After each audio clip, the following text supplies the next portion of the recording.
Hello again. Thank you for tuning in to my YouTube channel.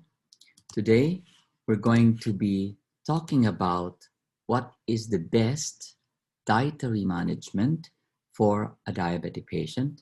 Rather, what's the best nutrition plan that we can offer for our diabetic patients. We know that the basic culprit of why a patient develops diabetes is actually the genetic makeup, risk from parents, plus of course the lifestyle I've seen in my previous videos. So this too actually puts the patient at increased risk of developing diabetes because increased calories, specifically from excess carbohydrates, has been shown to be the culprit, since any excess is basically converted into sugar and converted into fat. And what's important is you have to understand that fat coming from carbs basically is then deposited as fat in the liver, resulting in fatty liver. Once the liver is full, any excess fat is then deposited in the pancreas. Now, this is where the problem starts, because once the fat accumulates in the pancreas, then it clogs up. The production of insulin starts to drop.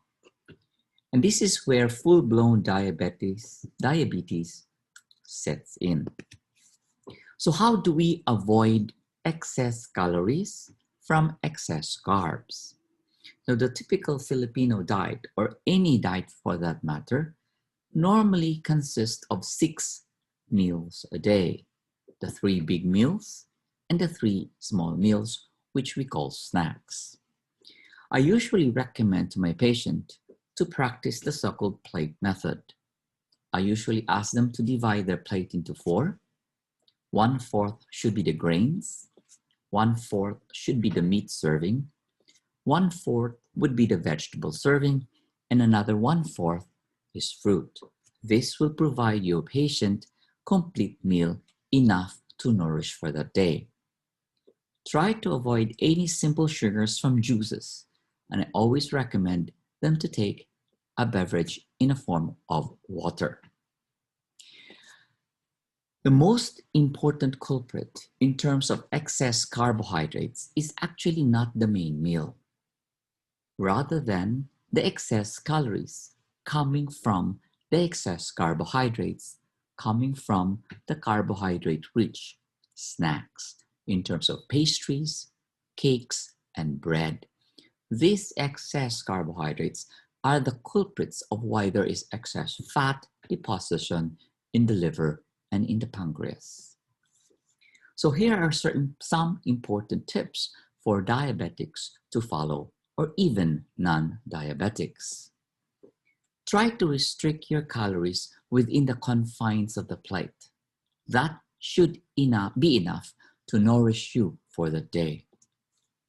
Eat slow and try to stop when you feel you're already 80% full. That's the time that you already don't feel hungry.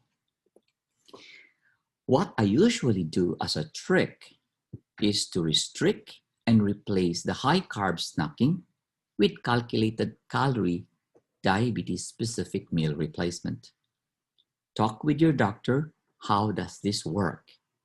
By replacing your excess calories from snacks with these calculated calories in terms of diabetes-specific meal replacement, it will restrict or replace the excess carbs from the usual snacks.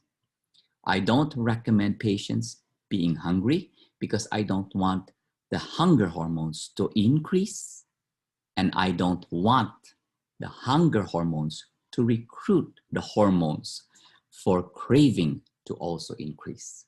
So in your everyday meal plan, don't allow these 2 basic hormones to increase, because this will drive you to eat, and this will justify your craving for food.